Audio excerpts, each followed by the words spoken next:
The FBI calls it careless, but says they don't recommend Hillary Clinton face charges for using a private email server while Secretary of State. Cleanup began today as people try to recover from powerful 4th of July storms. A Kentucky pastor shares his story in what many are calling the 1,000-year flood in West Virginia.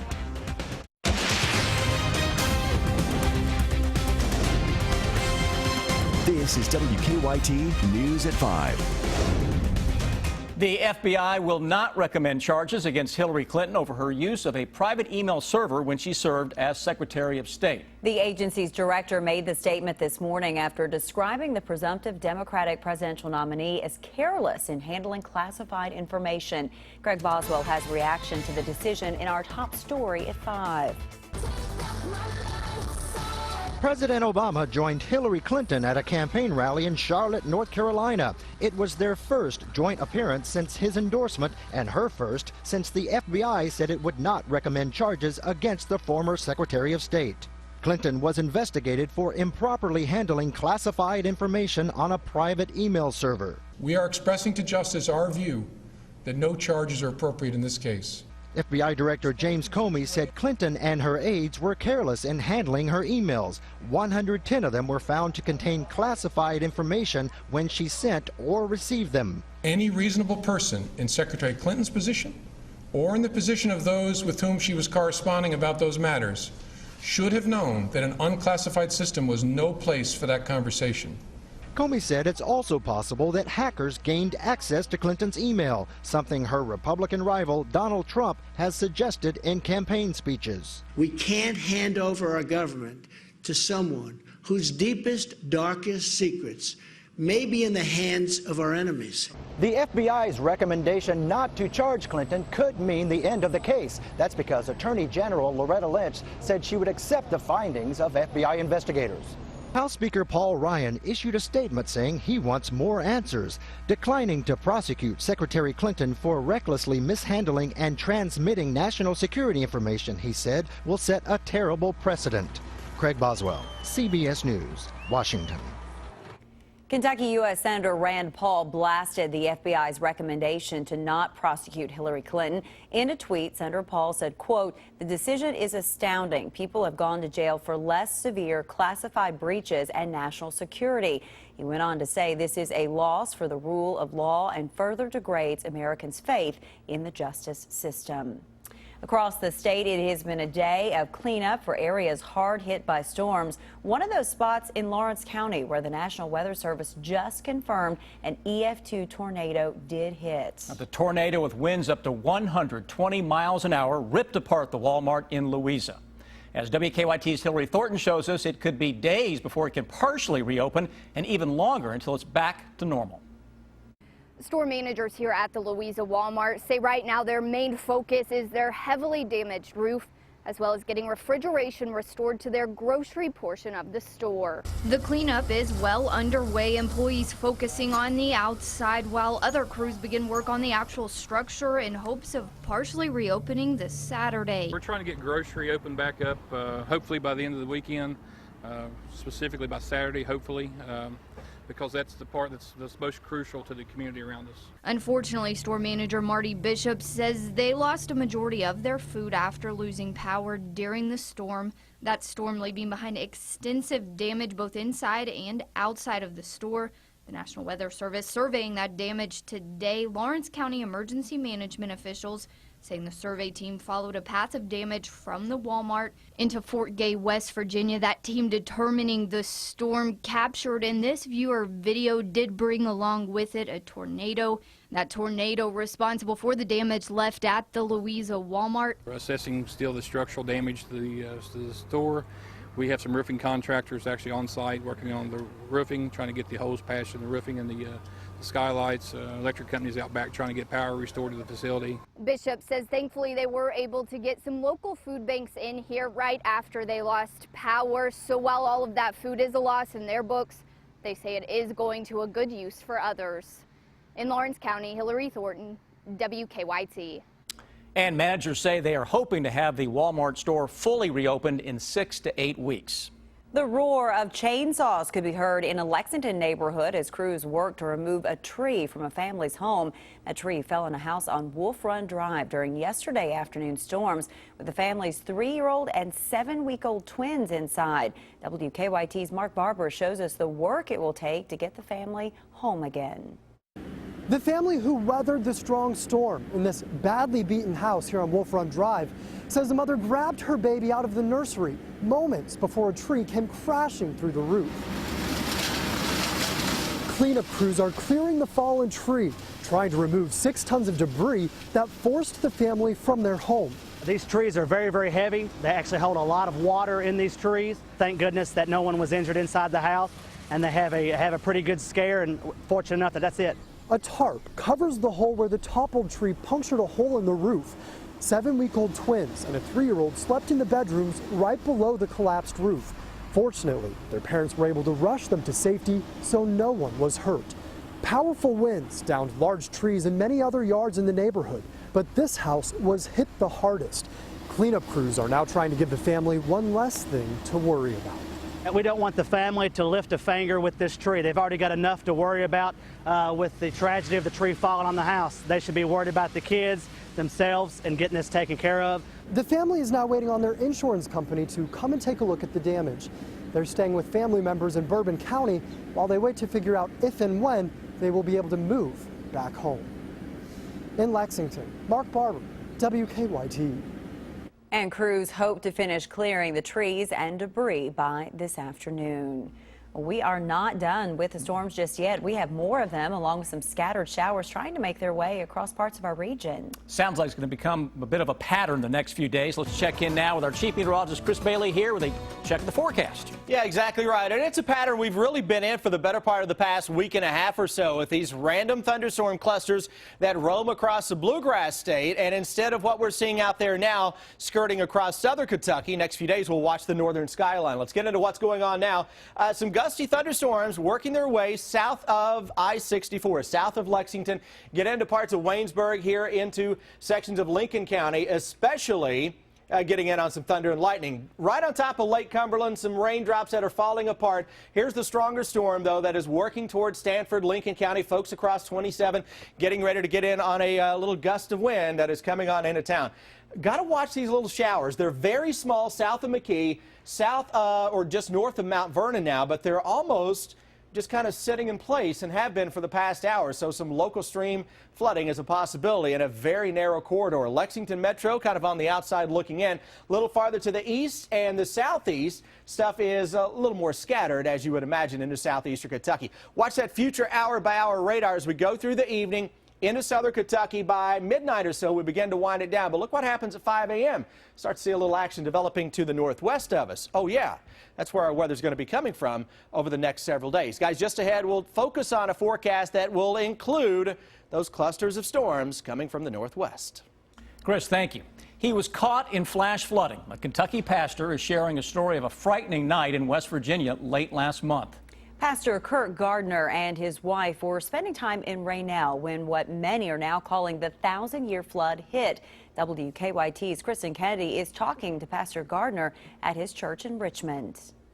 Pastor Gardner is back now in Kentucky. He's sharing what happened in the hopes that people can help the organization that helped him. We were there just relaxing and reading and studying and also learning about this ministry. Pastor Kurt Gardner and his wife were touring a cafe that helps rehabilitate struggling men and women in Raynell, West Virginia, when flash flooding hit. We went in at 12:30, none of the roads were blocked. By 2 o'clock, every road was blocked. The couple couldn't get out. They spent the night watching waters rise. We saw the National Guard, big trucks, and the boats just took people out all through the night. Statewide, close to 24 people died. It's an eerie feeling to be trapped somewhere and know that you can't get out, and also to know that people out there are suffering and there's nothing you personally can do to help them. Floodwaters damaged thousands of homes and buildings, including the cafe Gardner spent the night in. This part was 4 to 5 feet of water in that cafe. Lots of big pieces of furniture and equipment The power of the flood was such it just threw them around all over the cafe. When we saw plate glass windows had been busted out by the flood waters. Gardner says the cafe didn't have flood insurance. They'll have to rebuild with donations. In Richmond, Kristen Kennedy, WKYT. Pastor Gardner lost his car in the flooding, but he says that's nothing compared to what the cafe owner lost. He hopes people will donate to help Fruits of Labor Incorporated in Raynell, West Virginia. We have a link to their website for you. Just go to our website, WKYT.com. Investigators believe that wet roads played a role in a deadly crash. Our county-by-county coverage begins in Pulaski County. The sheriff's office says the driver of a Chevy Tahoe lost control. It hit an oncoming car on South Highway 27 at Keno Road last night. And the driver of the car, 23-year-old Jordan New, was flown to UK Hospital where he died. His passenger and both people inside the Tahoe went to a local hospital for treatment. State police have arrested a woman wanted for running over a police officer in Bullitt County. Troopers took Tara Litzy into custody in Louisville this morning. Shepherdsville police say that she sped off during an arrest on Sunday night, dragging the officer. He went to the hospital with non-life-threatening injuries. Police make an arrest in the death of an American student in Italy. We'll show you how he's being remembered. And monuments are providing motivation as part of the new fitness craze. We'll explain later in Better Living. Now, your hour-by-hour forecast with Chief Meteorologist Chris Bailey. Tropical atmosphere across the Bluegrass State right now, leading to scattered thunderstorms, though nowhere near as bumpy as what we were going through over the past couple of days. Look outside at the temperatures, a lot of mid and in some cases a few upper 80s that are showing up across the entire area. Throw the humidity into the mix. You get a heat index that feels like it's low 90s, so that's why the sweat factor is much higher today than the past several days. Feels like low 90s as of now in Lexington. 92, humidity is up there, winds are coming at us from the west, so at least we have a little breeze that is blowing. Thunderstorms. Speaking of a little breeze coming from these storms into parts of southern Kentucky right now, watching this one lone storm that is on top of Stanford into Lincoln County. It is working its way toward the east, so folks from the Houstonville area, Stanford over toward Crab Orchard, and eventually Conway, Broadhead, where we had that weak tornado that touched down yesterday, Mount Vernon, and then into parts of McKee into Jackson County, where we have this narrow little band out ahead of that thunderstorm that just continues to kind of sit in place and put down some heavy rain between McKee down toward the Anvil area. So right along 290 and along Highway 89, we're dealing with some very heavy rains. Watch those smaller creeks and streams. Lexington area looking to the south and picking up on some of those showers and some thunderstorms. Elsewhere into eastern Kentucky, scattered is the name of the weather game. Big-time storms racing across East Tennessee. Folks around Gatlinburg and Dollywood getting in on some heavy rains. I'm watching the skies into parts of Iowa, Minnesota, and even the Dakotas. Thunderstorms here are going to work toward the southeast as we go through the next few days. So clusters of storms are on the way for the rest of this week. And we'll get in on some of those as we go into the day tomorrow with a temperature that can hit 90 in between or before any thunderstorm hits. It's going to feel a lot hotter than that. It may feel 90 to 95 tomorrow, courtesy of all the humidity in the air. So some locally heavy rains a possibility tomorrow. I think it is Thursday and into Friday we have a little better chance for some strong or even severe thunderstorms, especially along a very potent front that enters the picture late Friday. Any storm that goes up can have some heavy rainfall. Made this map yesterday, but this corridor of heavy rain producing thunderstorms sets up from northwest to southeast. We don't need any more rain. We're in good shape for a little while. Obviously, most of the Ohio Valley has picked up a lot in recent weeks, so we could use some dry times out there. Unfortunately, watch this new hour by hour. Notice how it blows up a little cluster of thunderstorms here or there.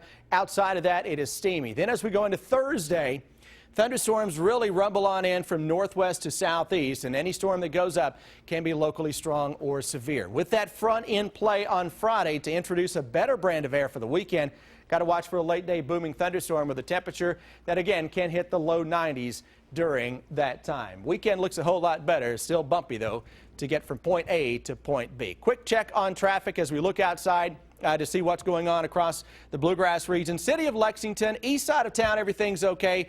The only accident that we have to report right now is on Manowar at Versailles Road. That's not too far from Bluegrass Airport. Pretty quiet out there. That's the way we like it on these afternoons. Hope it stays that way. Yes. Feels like a Monday for a lot of folks It out there. does, doesn't it, Chris? Thank you.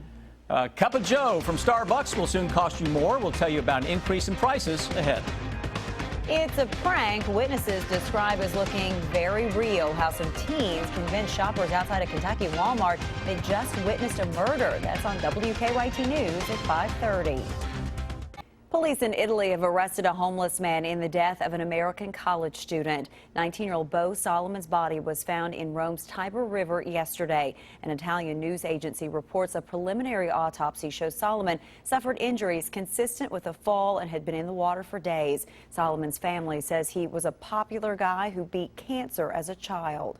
He's just kind of beloved by everyone. He's the glue that keeps our family together. Solomon attended the University of Wisconsin. He arrived in Rome for a study abroad program the day before he disappeared. The third officer accused in the death of Freddie Gray goes to trial on Thursday. Judge Barry Williams will try Baltimore Police Lieutenant Brian Rice on manslaughter, reckless endangerment, and misconduct. Gray died in April of last year from injuries suffered while in police custody. Today, the judge ruled that prosecutors cannot use Rice's training records as evidence. So far, the same judge has acquitted 2 other police officers in this case. In addition to competing for their country, some U.S. athletes will be helping America better understand the Zika virus. The National Institutes of Health plans to enroll 1,000 athletes, coaches, and staff in a study. They'll be monitored to see if they contract Zika, where it stays in the body, and for how long. Several athletes have dropped out of the games in Rio because of Zika outbreak in Brazil. Starting next week, you'll need a little extra cash to pay for your Starbucks fix. The coffee chain will raise prices on select beverages starting July 12th. Prices are expected to rise as much as 30 cents. Starbucks last raised its prices last July. A group of Central Kentucky businesses working together to help the family of a car crash victim. Now they're raising money tonight on WKYT News at 5:30. Why the government is investigating a popular SUV and how America's landmarks are helping people get fit. The story's next in Better Living. It is time now for Better Living, health, education, and consumer news that impacts your life. The U.S. government is investigating a complaint about the Ford Explorer. The National Highway Traffic Safety Administration says it received 154 complaints of people smelling gas exhaust inside the SUV. The complaints involved Explorers from 2011 to 2015. Ford sold more than 950,000 Explorers during that time period. A gene mutation linked to breast cancer could increase a woman's risk of a deadly type of uterine cancer. Researchers found women with the BRCA1 gene had a rate of endometrial cancer 22 times higher than expected. It affects the lining of the uterus and has a 50% mortality rate. The gene has also been linked to ovarian cancer. It's a workout with an impressive backdrop. Brian Skoloff shows us how the newest fitness craze involves using monuments to get motivated. From the iconic monuments of Washington, D.C. to Colorado's scenic Red Rocks and the famed Rocky Steps in Philadelphia. A new fitness trend is capitalizing on the beauty and history of the nation's most celebrated sites. Once you come out here, you can fully grab the energy and the vibe of the city of Philadelphia. When you're going up the stairs, it feels motivating because you're pushing yourself up 72 stairs to get your workout going, and you come back down and you just feel that vibe as you take in the entire city, looking out over the Ben Franklin Parkway. Make sure you're breathing. Make sure your chin is above your fingertips. Cross over, step, jump. At the Red Rocks Amphitheater outside Denver, Squat up, push up, squat up. exercise enthusiasts face a mountain of stairs and wide open spaces for all sorts of routines. Yeah, it's a great place to work out. Yeah, definitely be outdoors, close to town, and it provides a place that's challenging every time. Every time. Point the toe to the south. Triangle pose. It's an extreme workout group, and we meet here at Red Rocks. My group can swell to 300 at times. We do crazy extreme things, crawling backwards up the bleachers, a lot of partner moves, spiking the heart rate as high as we can, then bringing it down. Some sites have imposed restrictions on fitness groups, requiring classes to be free or limiting their numbers. Participants say the extraordinary backdrops provide inspiration to get through grueling workouts. It just reminds you of the sacrifice that so many people have paid in order to preserve what we have here. These monuments and landmarks motivating people to get in shape, the rich history paying off with new friends. Brian Skoloff, Associated Press. Pretty good way to work out there. Now, here's what's coming up for you at 5:30.